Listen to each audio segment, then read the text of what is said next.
Welcome to Beautifully Built, the podcast where we design more than spaces. We design lives that are big, bold, and beautifully built. I'm your host, Karen Otis-Webb, architect, author, and unapologetic life builder, forever curious about building with purpose, passion, and personal vision. This podcast is about the design of your life. Messy, meaningful, raw, and real. From relationships and reinvention to business, purpose, and everything in between. We're stripping it down to what really matters. You'll get the grit and the grace, the vision and the vulnerability, because a life worth living isn't found, it's built. Welcome back to Beautifully Built. Today's guest is Jennifer Griffith. She is an author and storyteller whose work explores the interwoven threads of motherhood, generational trauma, and identity. After nearly 2 decades in technology leadership roles at Microsoft, Oracle, and Salesforce, Jennifer stepped away from corporate life to pursue a deeper truth, one rooted in creativity, healing, and the reclamation of voice. She is the author of a book called Both Sides of Then and the creator and host of the About Your Mother podcast, a space where people share the unspoken stories that shape their lives across generations. Through her writing and conversations, Jennifer examines how family narratives, inherited patterns, and untended wounds influence our capacity for intimacy, self-expression, and belonging. So nice to have you here, Jennifer. Thank you for having me. It's an honor to be here with you. Well, I have to tell you, I loved your book. Most of our listeners know I love reading, but when you do a story about motherhood, wow, it just hits home on so many levels. I think at this age, it hits home on the fact that our mothers maybe aren't. My mother passed away a few years ago, but I'm also a mother. So it's just, and now my daughter's become a mother. It's a complex relationship through different generations, isn't it? It is. Well, it's the root of all of our beginnings. We all come from a mother, but like snowflakes, for lack of a better analogy, all of those relationships are different, but they're universal. And I think that's the really fascinating thing about motherhood. It's something we all experience as children. All of those experiences are different. And it's the one thing that we share. So I think one of the reasons that my book is resonating in the podcast too is because it's a universal truth. And it's also something that's multi-layered and faceted for everybody. So it makes it really intriguing as well to sit down with somebody and say, tell me about your mother. Right. You're right. Multi-layered is probably one of the best words for it. I hadn't thought of that. Yeah, it really is. Yeah. But your book really captures so much. It captures, it just captures so much emotion, also so much kind of regret and just longing for something. It just is beautiful. I felt like my emotions went through a whole kind of journey. P.S. Me too, in writing it. So that's what we're going to talk about. I am sure, because I can imagine, just having read it, the journey I went on through that, but having written it. So let's start with, so what I loved is the way you did your book was so unique. So for listeners out there, what's so unique is Jennifer writes about her own childhood alongside then in parallel or braided together with your mother's childhood. And I loved the parallels, where they do diverge. It was amazing. How did you first decide to write it in that way? Well, thanks. You're just giving me full body chills today. So appreciate that. Good. Putting a little feather in my writer's cap. I really appreciate that. Yeah. Actually, the writing process for this is really fascinating because I had quite a few people tell me not to write it this way. I basically wrote 2 books. I wrote my mother's story. I always knew my mother's story was captivating and cinematic and very Dickens-like. And so my original intention was to write her story, to honor her and write her story in first person. So through the lens of the stories she told to me, the way that she told them to me. Right. And then I had my voice at the beginning and the end. And that was it. And I worked with Rachel Howard, a wonderful editor, and she read it and she said, it's good, but I wanted more. I wanted more of your story. And I looked at her and I said, "What? I'm not the memoir. It's my mom. My mom was raised in an Right. orphanage in Philadelphia after losing her parents tragically. She was forced to relinquish her firstborn child. She's the story." And she said, "No, no, I wanted to know more about you." And so she sent me on this exercise. So here I have this complete book. And it was my job to thread my narrative with my mother's. And this is where the process was, it became bigger than the book itself. I started to realize, oh my gosh, even though our lives are so vastly different, my mother and I are more, our stories are more deeply connected than I would ever imagine. And here she was, an Hmm. orphan. I'm in a house with a dog and a cat and a dad. Everything looks so different on the outside. And that is when I tapped into trauma unaddressed is trauma transferred, that my mother's story was so greatly influencing the way that she raised me and the way that she interacted with me. It's so funny you said that because I love picking out some quotes that just stick with me. And I'm just sitting here because I have my little notes here that I first do them as highlights on the book and then I write them out so it's a little clearer for me here. And you just did Yeah, one of them because that one was one of my favorites about, it is so true that trauma unaddressed is trauma transferred. And that line alone makes you kind of relook at your parent relationship all over again, doesn't it? because yeah, it does because our parents, also make another comment in there like you forget that your mother's just or I think I read it somewhere. I think it was your book, just a 60-year-old person just trying to figure out her life too. It's like, Yeah. it's not like she's this blank slate coming in as a mom. I mean, we're not. We come in with everything that's made us. Everything that's made us. And that was the pivotal moment and why the book starts. My mom sat me down when I was 13 and told me I had a brother that I had never met, that he was 18 years old and he was coming next month for my birthday. And in that moment, as I'm developing my own identity, my mom is no longer just my mom. She is a woman with a story. And I Hmm. think that's why this work was gifted to me, because I now see there's a human element that we miss with parents. And I'm not saying sit your children down as they're Yeah. teenagers and reveal your deepest, darkest secrets. My poor mother did not want to do that. And then my dad Right. ends up doing it too. But, anyways, that's Yeah. in the They book. But both did. they both did. They both fell apart, as I was forming Yep. my own identity. And as you can imagine, that's a recipe for disaster or mistakes or things like that. But what I really think we don't do enough is honor the people they were before they became our parents. And that's the work that I really encourage people to do, Mm. because in their story are clues to your own identity. And I never thought that by writing my mom's story, I would be making sense of myself. Like I said earlier, my original intention was to just honor her story and, the beauty and the sadness of it, and her desire to survive against all odds. Hmm. And that was the original intention. But then it became something bigger. Then I was putting the pieces of my own soul together. And we can all do that. We can all Yes. do this work. Doesn't need to be a memoir. Doesn't Right. necessarily, you Right. don't need to put your stuff in the street, as I call it, like I did. But I think these moments of reflection and this curiosity that we're sometimes missing about what were their loves, what were their losses, what was their story before they did this really difficult task of raising children.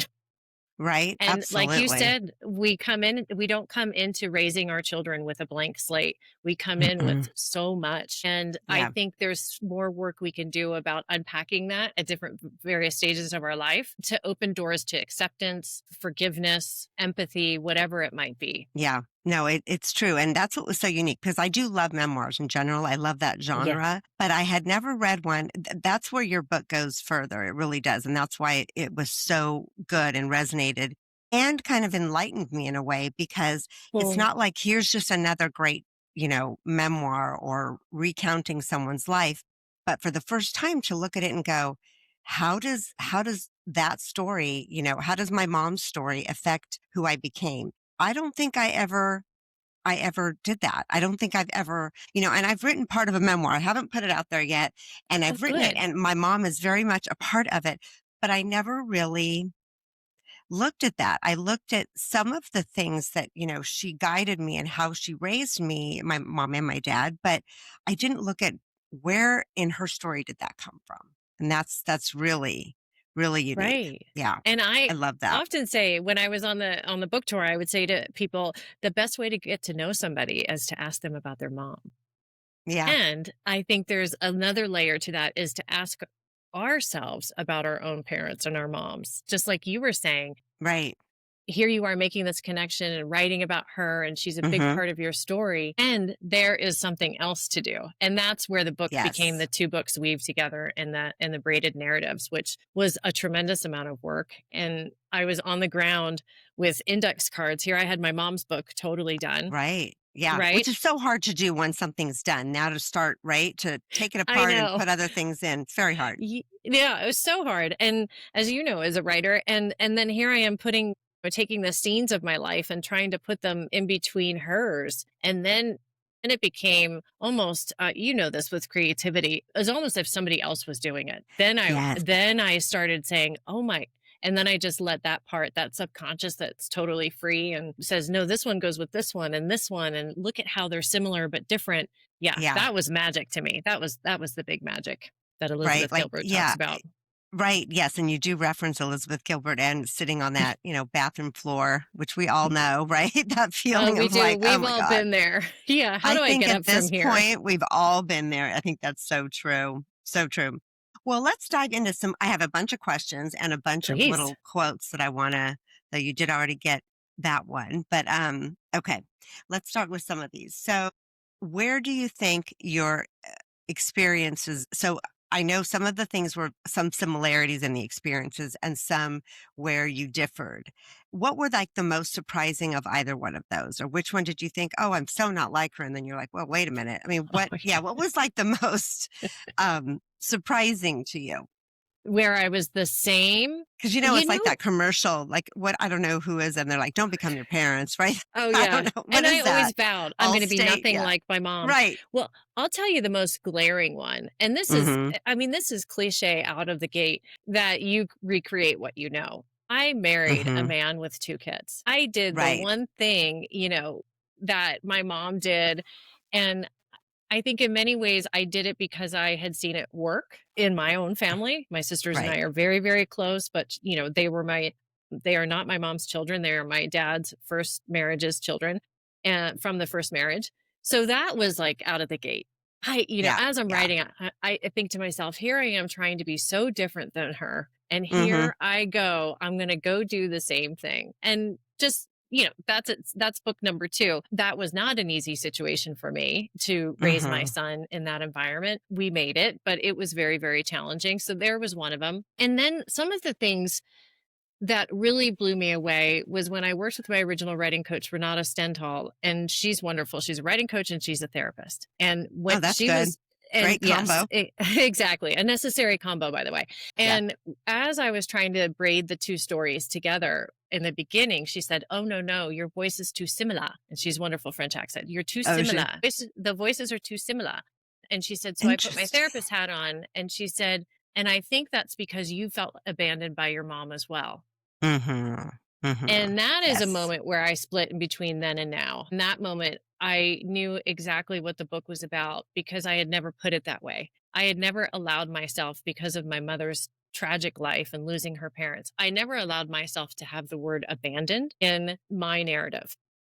Right, and I could see why. I could see why, because she was, like, really abandoned. I mean, her story is heart-wrenching and hard to Yes. imagine a child going through. Right, right. Exactly. And so I was like, no, I don't get that word. No, that's my Mhm. mom's story. And then what she really opened my eyes to was that there was an emotional abandonment because my mom, as you know, in reading the story, she's going through so much at the same time. It's not that she doesn't want to be there. She's just, her mind is in so many other places. One of them Right, being, where is my son? And is he okay? And I'm going to find him when he's 18. So does that make right. sense that those? Absolutely does. Absolutely it does. Yeah, those are great. That's very true. Yeah, because you don't at first when reading your story, your memoir, your personal part of it. Yeah. Yeah, you think your family's all together and it's very different from hers where the parents were gone, but were the Yeah. parents really present for you? And that's where it, right? Yeah. Exactly. Yeah. And that's real work. And it's, I think, work we can all do. Mm, And that took me a lot of time to put those together. And it took me a lot of time to feel the freedom to write it that way. The freedom yeah. to say, I felt left too. And Right, right.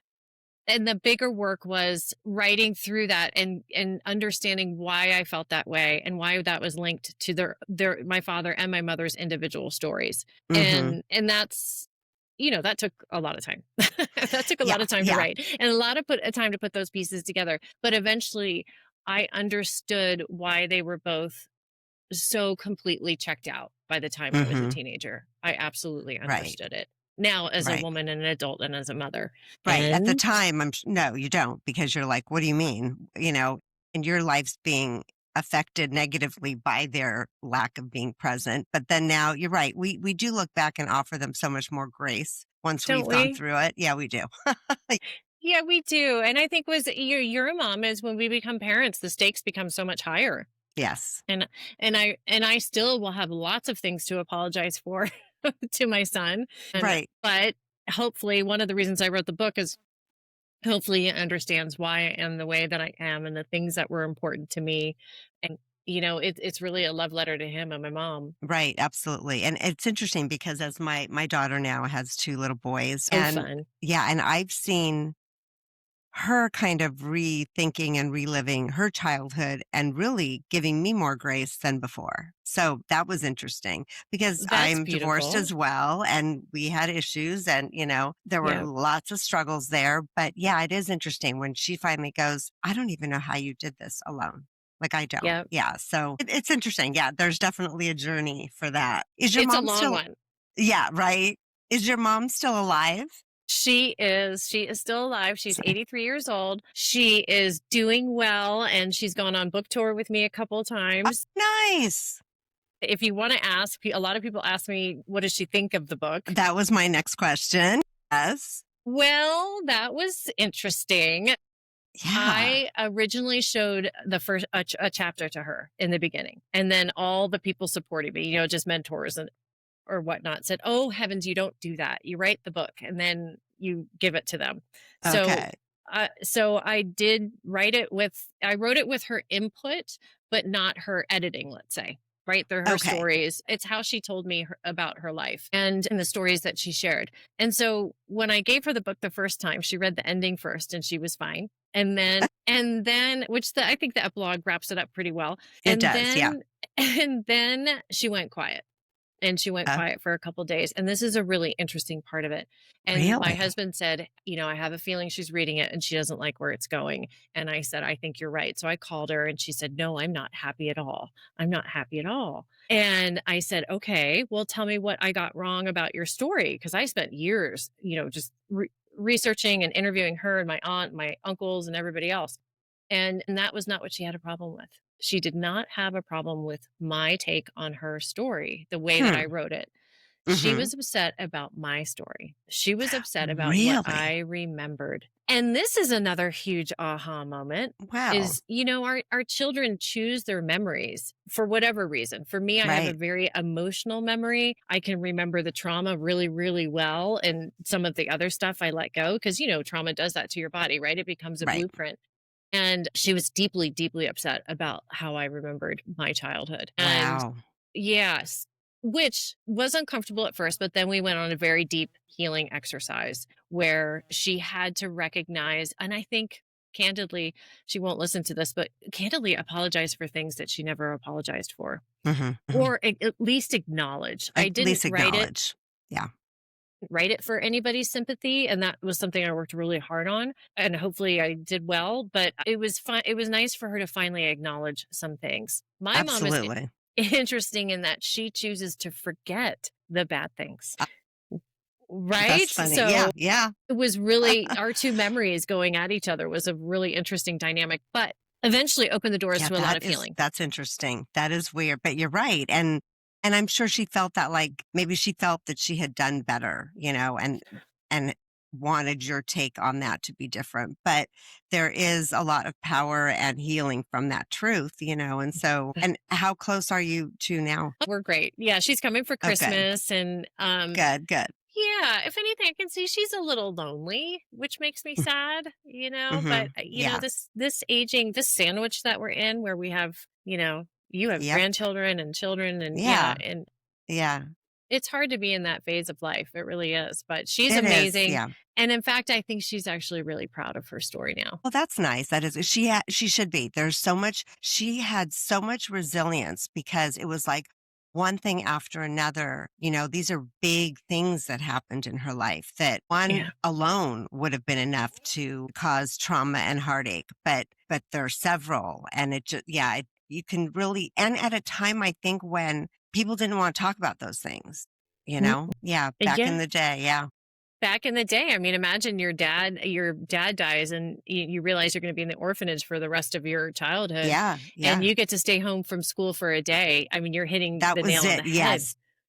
The, For a with, day. Yep, and for then you a were day. expected And to then you get were back back at at it. it. I Yeah. know. So I like our generation that, kind of opened up the cabinets and right and Right? exposed Yeah. everything. I think there's something good for it. I think that you can overdo it too. I don't know if you agree, but I think I there's totally a agree. Yeah. yeah, you can over therapy a little bit. Exactly, and right, and sometimes that just creates more problems than we're there to begin with, but I do Exactly. love right, but I do love how because the things she dealt with were so kind of taboo in a way, especially giving up her son for adoption, and you're like, Mhm. "Wow," and girls were sent away to go do that.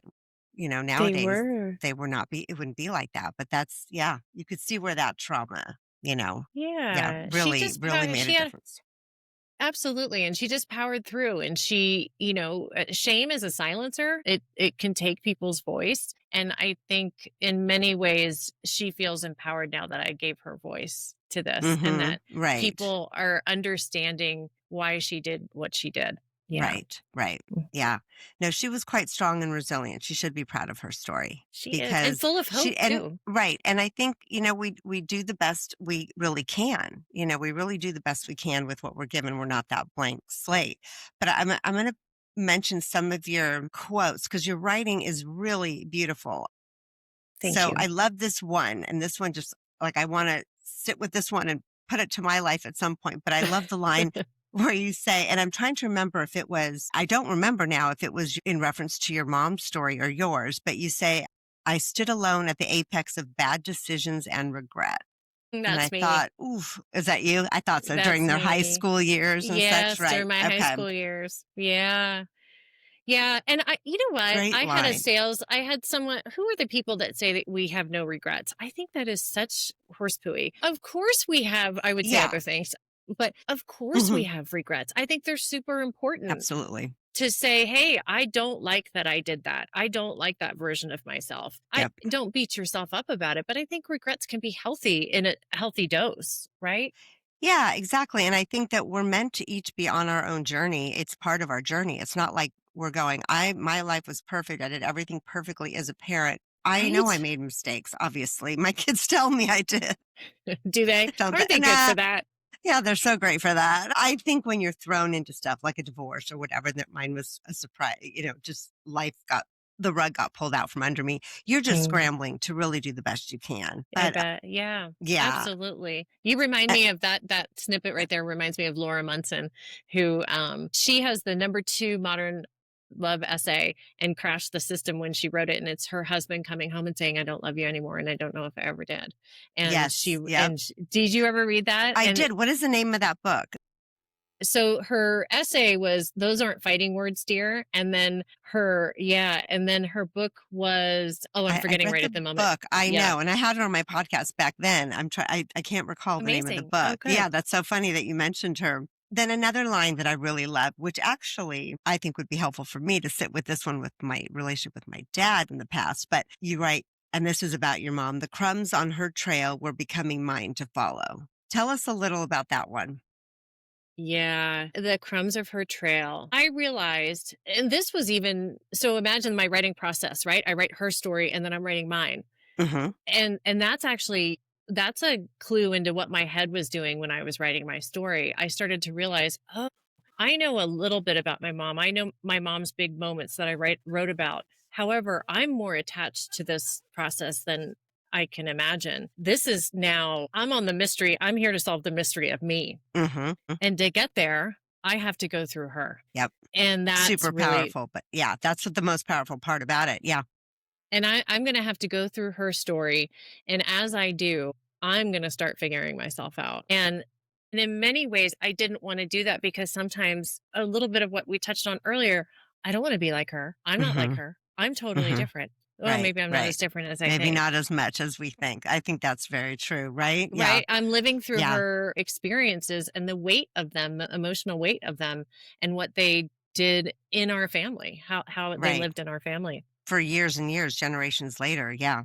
Right. Generate. And then it sounds like your relationship with your dad got better. So it It was, did. yeah, so unique, the issue that your dad was like, I don't want to be here anymore. I'm out. But then he Yeah. stayed. Tell And me you about say, that, what that was really. Yeah, yeah. And what do you think? Would you have preferred the opposite? Yeah. I would have preferred him to go for sure because he was so tortured. And Mhm. I did take a lot out of it. It was really hard to do my dad well in this story. So if I wrote too much, then I think people would be incredibly turned off by him. And you don't Mhm. have that much time with him in the book. Right. And so, it was very dark, to watch a man that I loved who had worked really hard his entire life say, I'm out, and to not say Yeah. why. And then to tell me 2 days or days before he died, the reason Right. why, then I knew what the book was. And then Right. the whole piece of Yes. my mystery of my life came together.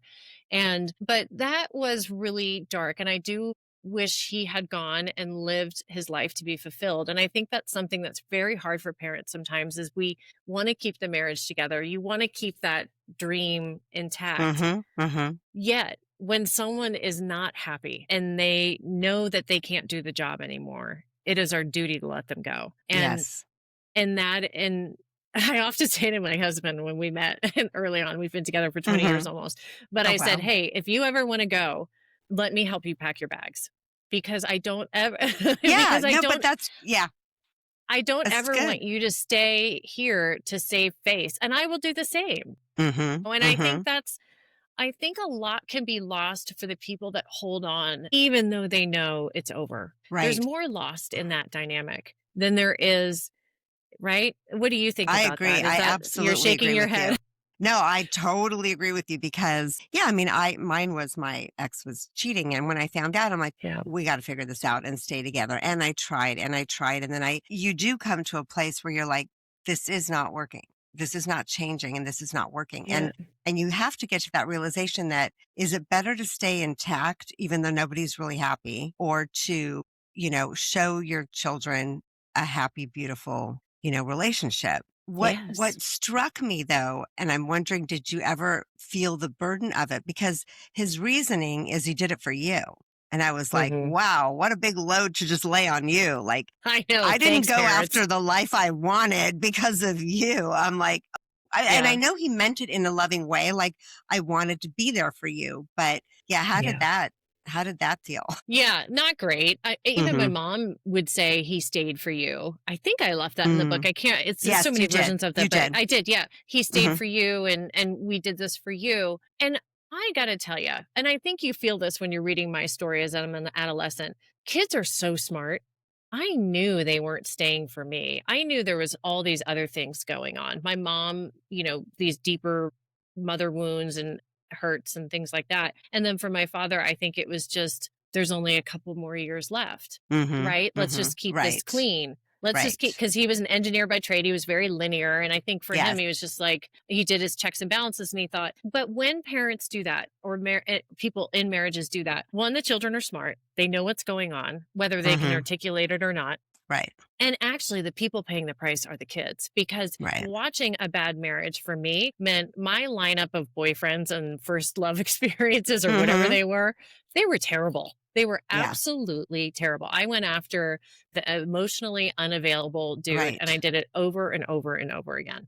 Because that was And your dad. That's what he that was my was. dad. Exactly. That Yeah. was my dad. I went for Definitely. the strong voice in the room that just wasn't going to give you his emotions. Hmm. What was really beautiful, my dad and our story arc as father and daughter is really, really beautiful. We became very close later in life. We didn't speak for Nice. 5 years. We found our way to each other. We found out we were more alike than than Hmm. than Hmm. not. But watching him as his health declined, he became incredibly soft and incredibly Really vulnerable and interesting.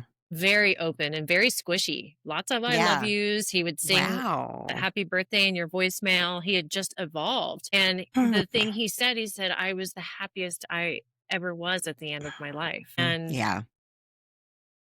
when he was dying, he said, I want 5 more years. I just want 5 more years. Right. So it was I think our story arc is very, very beautiful. And I also think because of his happiness, he wanted us to know in his heart, the part of him that he kept, boundaries, father, daughters, he had kept us at a distance for a very long time. And it was in those last weeks with him that he did not. Mm-hmm. And that he felt the duty to, I think, release me of those Mm-hmm. questions of why were you like that?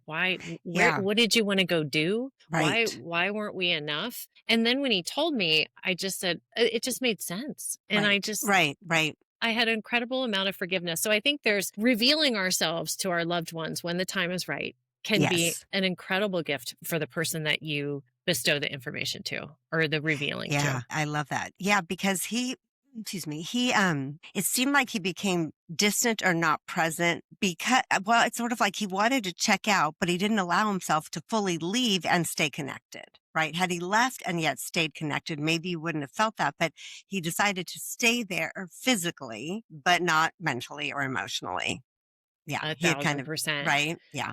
Yeah. And one of the reasons I wanted to write that is because I think it's a very important thing for parents and adults to read, to see the impact of doing something like that. Like Yeah. you're checking the boxes on the outside, but your inside isn't there Right. Right.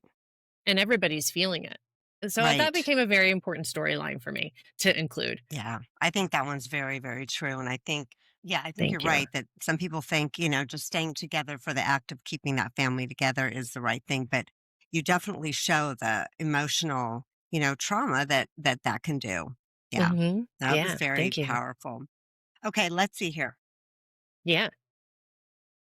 I have two here. Okay. So when did you realize you were breaking like generational patterns that had been going on? When did you finally go, even though I'm seeing similarities, I refuse to fully continue this cycle. Yeah. When did I think I was doing that? It was not the first version of the book. It wasn't just the Anna. Anna story was celebrating her.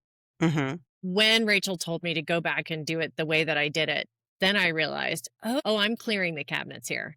I'm the Okay. storyteller in the family. I'm the one that's opening up the cabinets. Some people aren't going to like it, Mm-hmm.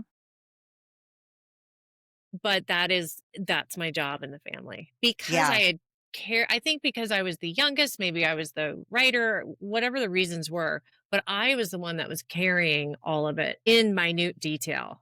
Right. And Right. for some reason, I that's how I recorded my life and my memory, and Mm-hmm. therefore that was why I was the one to put it on the page, Right. And if you maybe, I mean, follow. you were there more for for that time, right? Because your siblings were older. So, Yes. right. So you were really there feeling it, it was probably maybe just at a certain time too in your life where you were very impressionable and it was, having Yeah. a strong impact. Yeah. Yeah. And I think the giving birth too was a big moment for me to realize what she had to go through and that she was alone. Right. That was a Yeah. moment. Which was my next question was like, so now that when you became a mother, what insight did you get into motherhood and resilience, and did it give you more grace for her? Because yeah, your stories for giving birth were so night and day, what was occurring Mhm. in each of your lives. Yeah. And for the listeners, towards the end of the Hmm. book, I go back in between my mom giving birth and me giving birth. Those are two chapters side by side, Yeah. very different experiences. In that moment when I was giving birth to my son, I remember thinking, oh my gosh, how did she do this? How on earth is that Mm, story that she told me true? right. And and then I won't give it away because I want people to listen to I it know or listen to exactly. me read it or I but no, agree it's all with good. you. But Yeah. then there was the way that I was able to give birth, which was so dramatically different. And then I had a person next to me that loved me. And that in that moment, I was emboldened to free my mom Hmm. from that Hmm. experience. I could And see that's that. actually when I started writing very loosely, was when I was at home on maternity leave. Oh, really? It broke open something inside of me that was so deep, not just motherhood, but my connection to my mother's own motherhood. And Right. and then my grandmother dying at a young age after giving birth. Mm-hmm. All of those things were so deeply connected. And I just felt that power. And I thought to myself, well, yeah, I'm going to do this. I don't know when, but I'm going to figure this out. Oh, I'm going to that's write this interesting. story. That makes it even more powerful. You're right. Because, yeah, if you were to put the 3 different generations and what their experience of giving birth, like one of the most amazing things we do, vastly different. Your grandmother, your mother, and you. Yeah. Right? Yeah, Yes. very. And it gives you just, yeah, maybe it is. It does give you this feeling like I'm going to forgive because the resilience she had to endure it. And, it's just so you look at things very differently when you're exactly in their place, but where you are is nothing really like what they endured. And So, that's such the gift that we should give everybody in so many ways. I call it, Mary Carr calls it zipping yourself into somebody's skin. When I zip myself into my mom's skin and I'm here giving I birth like and that. my husband's there and I'm, Yeah, taking my baby. I know. And then I'm thinking to my mom that my mom was alone and Mm-hmm. heard her son cry, but that was it. She didn't get to Yeah. touch him. He was carried out of the room. And she was kind of left alone in there, which is just like, oh, And she's, oof. yeah. And by the way, I mean, her story, I interviewed many women, the girls who went away, and they are horrific what these girls endured. It was Oh, so really? cold. Yeah. And it was so, and there were millions of them, millions of these Yeah. young women just a generation ago. So yeah, I felt empowered by that. And I also wondered, how on earth did my mom stand up again? Right, How right. on earth And did it's also like the shame, like you said, the shame with it. What's interesting is they're like, don't ever speak of this again. Like you don't remember this, don't speak of it. So it's like bury all of that trauma was really the message between the orphanage. It was like so opposite what we now know or understand that, no, you need to process it to get past it. But Exactly. So yeah. no wonder my mom was a little emotionally distanced is the net. Yes, right? That exactly. No wonder. Right? You're right. Yeah, no wonder. Okay. So I have so first of all, I'm going to just say, I really think everybody should just read the book because it opens up something in each of the listeners. I think this is what I felt was like, wow, I have to relook. My relationship with my mother was always wonderful and my absolute best friend. And, I feel like she gave to me everything good she had or could. My relationship with my father was not the same and was a lot more like what you're describing with your mom. Like he felt abandoned as a child. There's a lot of things, but I feel like it opened up something in me that was like, I need to revisit my memories and, of my father with this in mind, with some of that grace of, trauma. It's trauma like trauma unaddressed, trauma transferred. Yeah. That's it, because that's so powerful. And when I think it reshapes how we look at some people and sometimes the decisions they've made, we wonder like, how could they, but maybe, it's from that. Okay. So I have a few. Yeah. So first so everybody understands it's called Both Sides of Then, which it's great name. Did that come at the beginning or at the end? That came at the beginning. This is a really fun anecdote. You want to hear it? Yeah, it takes absolutely. like a minute we or love two. That. Yep. Okay. Have you seen Love Actually? Of course. Right? The movie Love Actually. Okay. All right. The scene with Emma Thompson where Joni Mitchell's song plays. She goes to the bedroom. She's found out her husband cheated on her and she's in the bedroom and she plays the song. And it's one of the best movie scenes of all time. It's so emotive. Well, that scene broke me open. It was 2003. Really? I cried for hours afterwards. And that song became just this emotional, I don't know, beacon for me. And so when I was writing my mom's story, I would listen to that song over and over and over again. Wow. For the words and the way that Joni Which sings song it. was it? Which song? Both Sides Now. Both Now. So now you're getting the connection. Both Sides Now by Joni Mitchell. Gosh. Okay. The orchestra version, right? The one that's in the movie. So as I was writing my mom's story, I would listen to it over and over again. I think there's 12 million downloads on YouTube. I'm a million of them. And because to me that song and those words, I looked at Life from Both Sides Now, it just embodied what her whole life was about. you Mm-hmm. know, on the side, there was love and loss, like the balance of life, that there's two sides to everything. Anyways, so I hold the title. Some people tell me to get rid of it. And I said, no, I'm going to keep the title because it's Mm-hmm. inspired by the song. And then I'm going to change, obviously, both sides of then, because it's our two thens. Right. I submit the book. I can never touch it again. And my sister texts me and she says, you must know about Joni. And I said, what? And she sends me an article. And Joni Mitchell relinquished her daughter for adoption 8 months into Really? having her. Yes, because she Wow. was a single mom, and for all the reasons, you know, for all the societal pressures that my mother experienced as well. And then I looked it up. So that song isn't specifically about her relinquishment. I think it's Green Pastures is, but she wrote it 2 years after it, after relinquishing her daughter. Wow. Okay. Oh, that is interesting. Fast forward, a friend of mine is a dear friend. She has a record label, and she says, well, I told her the story, and she says, I know Joni's caretaker. I can get the book to her if you would like. And so I wrote Joni Mitchell a letter, and I wrote to her all of these things and a little bit more, and just said how much the song meant to me, and that I just said, you know, I know you can't sing that song or write that song without going through that kind of pain. And Wow. I did hear back from Joni Mitchell, and it was You pretty did. amazing. I did. That's an awesome story. That's a great story. Wow. So the yeah. title, I'm so glad, you know, for any listeners, when you have it in your gut that Mm-hmm. a lot of people told me that's not the title. And I just said, I can't let it go for all these reasons. And then it led me that's to a Joni great Mitchell. story. Yeah, that's great. Has she read the whole book now? Do we know?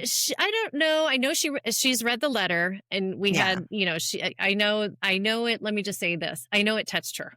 Yeah. Let's say that. I'm sure it did. That's wonderful. Wow.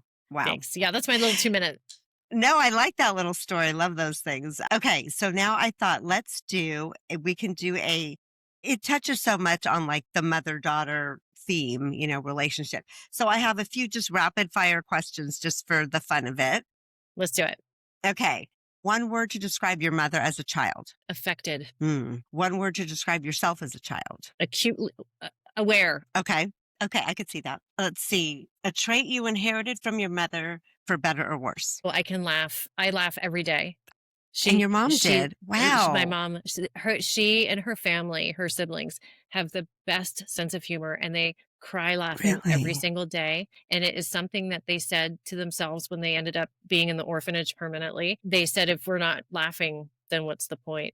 And they really are the funniest, goofiest people. Really? And I got that from her. I watched my mom laugh every day, even though she didn't want to.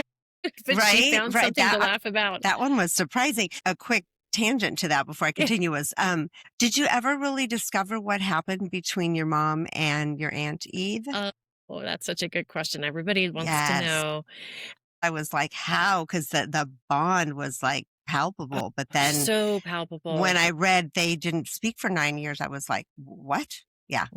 You gave me chills again. I don't have a clear answer. My uncle Andy, who was Eve's husband when she passed away, he came and brought me some of her things. A lot of them were the letters that I used to help write their story. Oh, nice. Okay. Which is really cool. They're in a basement. And anyways, he said that one night in Lake Tahoe, they had a couple martinis and they were talking about daddy, and something went sideways in that conversation. And I think this longing for their dad, and something happened. Some words were exchanged, and then they didn't talk for a couple of years. Wow. 9 years. Interesting. Not a couple, 9. Yeah, a long time. I was surprised by that. And then they just came back together and didn't speak of it. Never spoke. This is my mom. Exactly. I was going to say that is like a thread through the whole book of like, let's not touch on that. Like, we're just going to let that be. And in fact, I'm so glad you bring this up. I think that's the craziest thing she never talked about. The phone rings. My Aunt Eve, I loved her. She, as you can tell, she was just larger than life and gorgeous. She seemed like it. And alluring and intelligent. Yeah, she calls when my parents get divorced, and my mom just never asks her. They just, how are you? Said, like, what happened between us? Yeah. I know. Wow. I know. Isn't that, that's a little crazy. That's the orphanage for sure. Right. Yeah, probably. Yeah. Yeah, product of the orphanage. Okay. A trait you worked hard not to inherit from your mom. Hiding.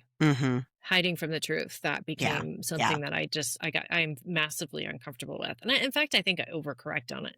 You'd like to bring things into the light, and she would rather just not. Yeah. I like to press on the bruise, and she doesn't. Biggest lesson your mother never said out loud, but taught you anyway. How to get up. How to just get up. get up off the bathroom floor, get up Yeah. from heartbreak, how to just put one foot in front of the other.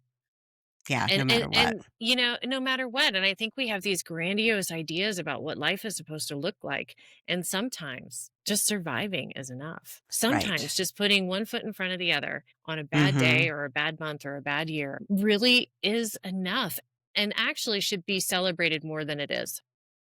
Yeah. I I think think you're right.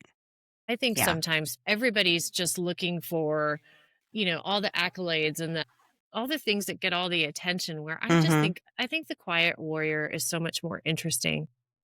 That is good. Yeah, I think you're right. And it's like this was the cards she was dealt. You know what I mean? It's like we're not always able to control what we're dealt. And so getting up even despite that. Yeah. Yeah. Okay, let's see here. What surprised you most while writing? And how long did it take you to write the book? Yes, so I'm a binge writer, so fits and starts. I Uh-huh. would say the whole writing process was probably 5 years, Okay.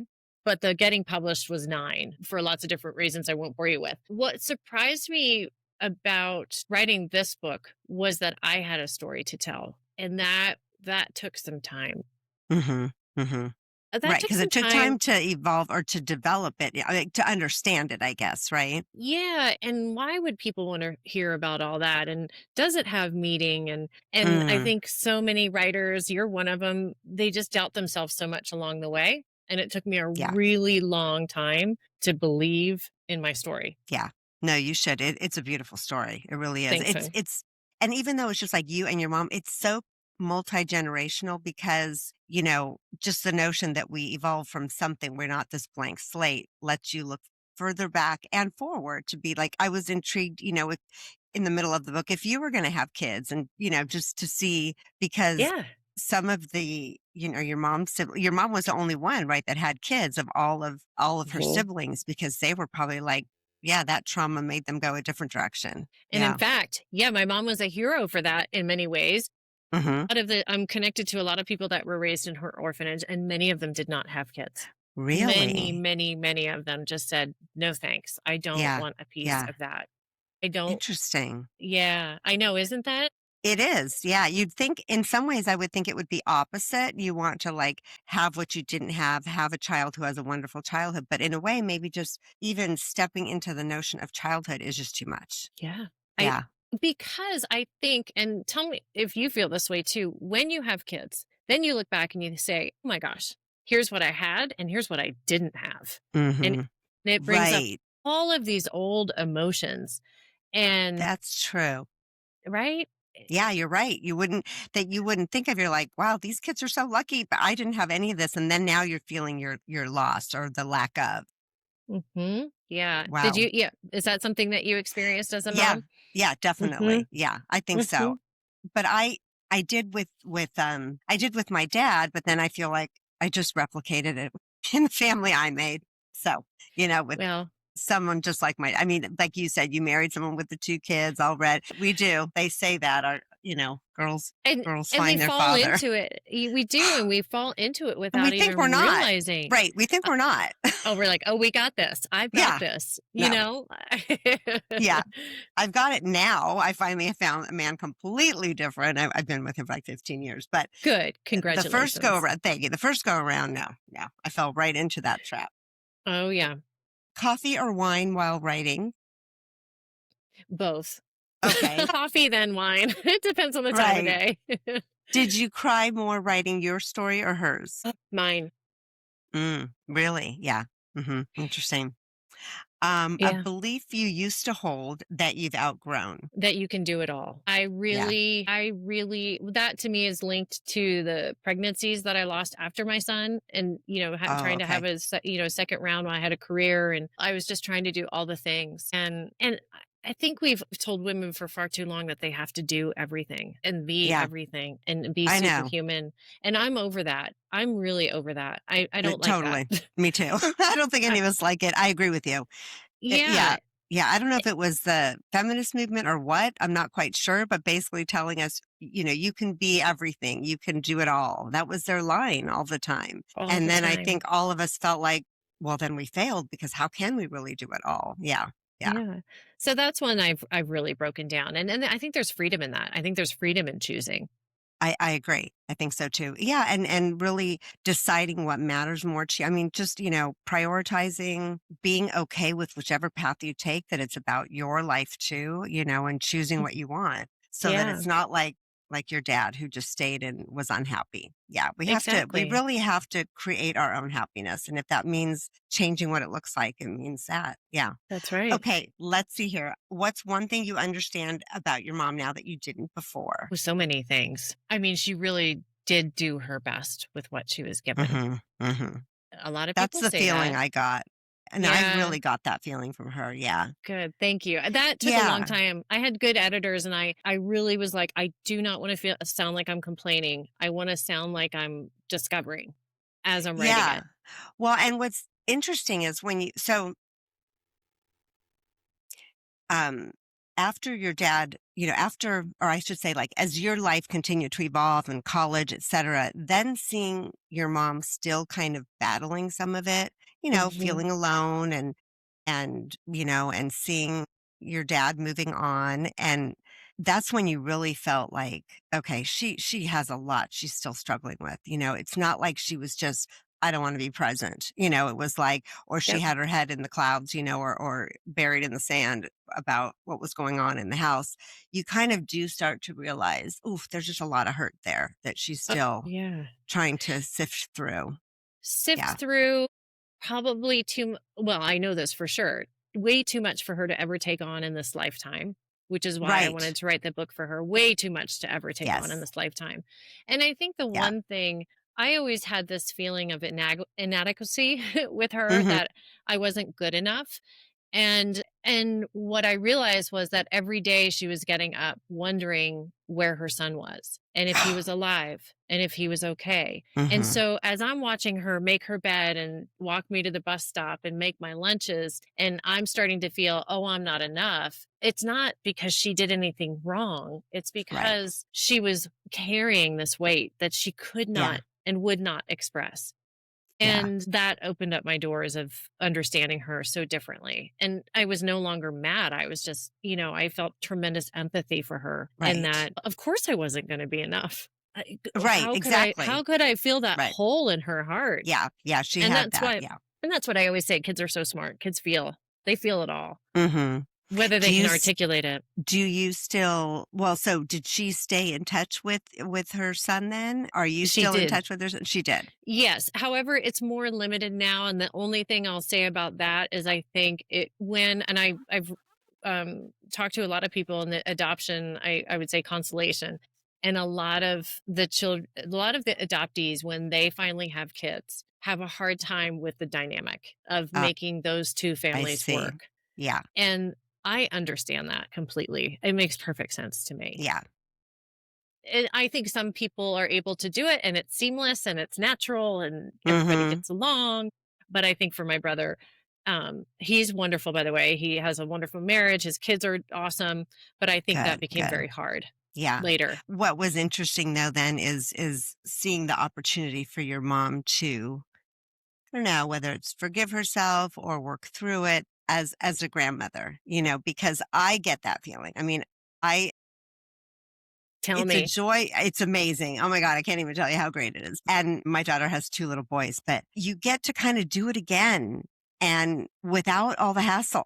Like you get to just connect and love in a different way, but you are, I've noticed, as my oldest grandson is 3. So it's not been that long, right? So, and then my youngest is 1. And I've seen that I've healed some of the stuff I had, the trauma I had from just raising my kids through the divorce, things that I wish hadn't happened, just the chaos that was there, feeling The like I wasn't chaos. as present because I'm trying to like just get food on the table, and dealing with my own emotions of it, because it wasn't something I wanted. It was like just everything Mhm. fell apart.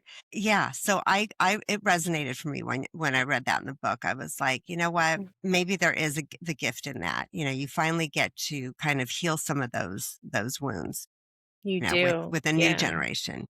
I'm so That's glad really you have neat. that Yeah. opportunity.